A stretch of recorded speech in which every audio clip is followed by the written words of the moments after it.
E aí, já pensou em ganhar muito dinheiro com um canal de corte igual esse daqui que você está assistindo? No primeiro link da descrição temos um aulão para você que quer começar um canal de cortes e faturar muito aqui na internet. Também teremos planilhas que irão te ajudar na hora de organizar a produção do seu canal. Tá esperando o quê? A gente está chegando num ponto onde os chineses estão rivalizando já de igual para igual com os americanos em vários aspectos.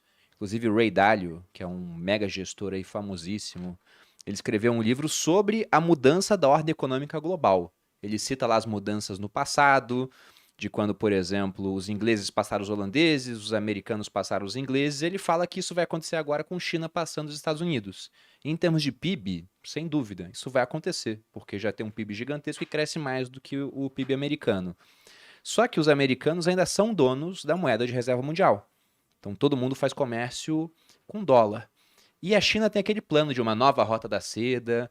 Então, qual é o plano da China para conseguir desbancar ao longo do tempo, sem envolver uma guerra, por exemplo? Pode ser que aconteça uma guerra, mas americanos passaram ingleses sem guerrear com eles. Na verdade, a Alemanha que acabou entrando ali no meio. Qual seria o plano chinês para assumir esse protagonismo e não ter um mundo bipolar, mas um mundo onde a China realmente volta a ser o reino do meio, como eles consideram?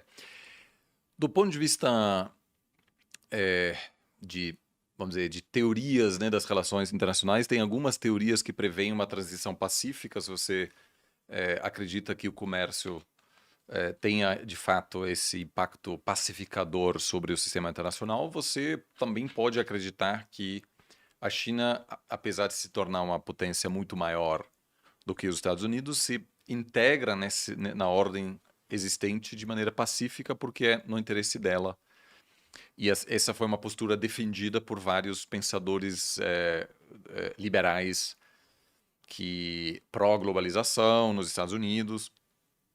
Essa é uma postura menos frequente, menos comum na China, onde uma postura que a gente chama de realista, que a princípio espera que uma transição de poder, né, de uma transição hegemônica, sempre traz um grande risco de conflito. Essa é uma postura mais comum na China, ou seja, uma expectativa de que os Estados Unidos não permitirá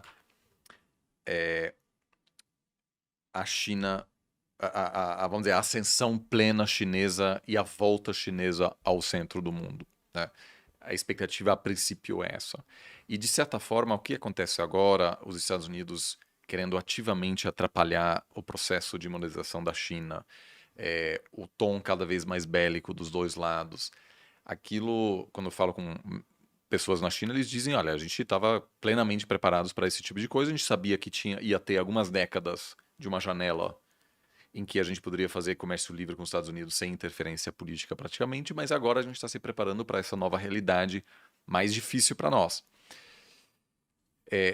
Então, isso explica porque houve grandes investimentos na capacidade militar chinesa ao longo dos últimos anos, uma preparação ativa para, ou seja, um investimento grande para preparar a população para um cenário econômico mais difícil, para possíveis sacrifícios econômicos para enfrentar os Estados Unidos, ou seja, isso claramente existe.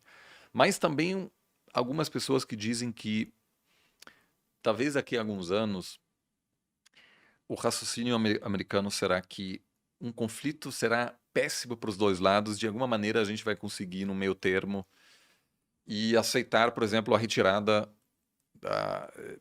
vamos dizer, a retirada americana da Ásia. Eu acho muito pouco provável que isso aconteça, porque a partir do momento em que os Estados Unidos diz, olha, a gente deixa os taiwaneses, os japoneses a sua própria sorte, isso causaria um cataclismo assim, geopolítico, porque todos os países que dependem da proteção americana, de repente, você perguntaria... Será que eu estou protegido? Então, assim, uma semana depois o Japão vai ter armas nucleares, 2 meses depois o Japão vai anunciar que se transforma em uma potência nuclear, a Coreia do Sul, o Vietnã.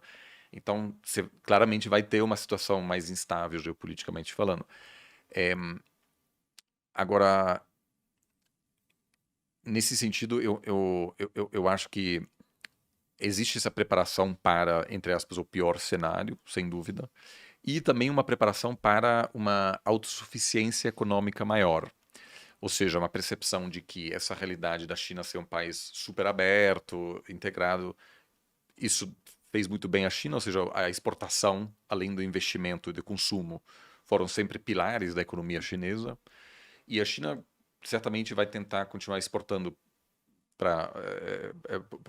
por um bom tempo, continua sendo relevante para a economia chinesa, mas também uma percepção de que a gente precisa se preparar para uma situação em que, como agora está já acontecendo, que todos os principais produtores de semicondutores não vão mais vender para a gente, porque eles são aliados dos Estados Unidos. Taiwan, Japão, a Holanda, agora como primeiro país europeu, fez um acordo com os Estados Unidos prometendo que não vai mais ajudar empresas chinesas no processo de produção de semicondutores. Sendo que o grande plano chinês foi de dominar essa área, 5G, os chips mais modernos. Então, eu acho que o que a gente vai ter um processo igual o que acontece nos Estados Unidos agora, né? O Biden tem até uma política industrial meio old school, né? Retrô, assim, ele quer de novo trazer toda a produção para dentro. Os chineses também vão querer desenvolver um sistema autossuficiente para se proteger contra esse tipo de interferência. Isso vai ser muito menos eficiente, porque você acaba produzindo coisas que você poderia comprar por um preço menor lá fora. Né? Então, em vez de dedicar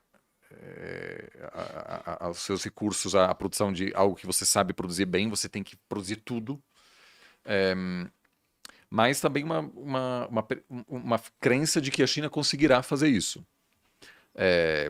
E, de fato, a China, não só os Estados Unidos, mas a China também está colocando bilhões e bilhões para poder desenvolver seus próprios chips de última geração, que vai ser muito difícil. Eu, pessoalmente, acho que a China vai fracassar nisso e os Estados Unidos também.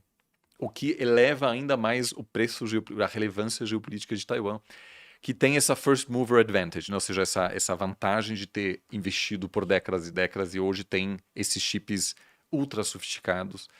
E a ilusão do Biden de que você simplesmente pode convidar os taiwaneses a construir uma fábrica em Ohio e produzir o mesmo chip não funciona, porque você tem uma rede que é muito complexa para abastecer essas fábricas que você não consegue reproduzir nos Estados Unidos. Então, e por isso eu acho difícil a China dizer ao longo prazo, não, tudo bem. Os americanos estão aliados com os taiwaneses, eles estão aqui a poucos quilômetros da nossa fronteira, lá tem todos esses chips que a gente precisa, mas não temos acesso à paciência. Não, eu acho que o Xi Jinping quer entrar na história como a pessoa que reintegrou Taiwan, ele já disse isso muitas vezes publicamente. Então você se aposentar e dizer, não deu. Poxa, não deu, foi mal, acho difícil. Assim. Ele não é esse tipo de pessoa, eu acho. Então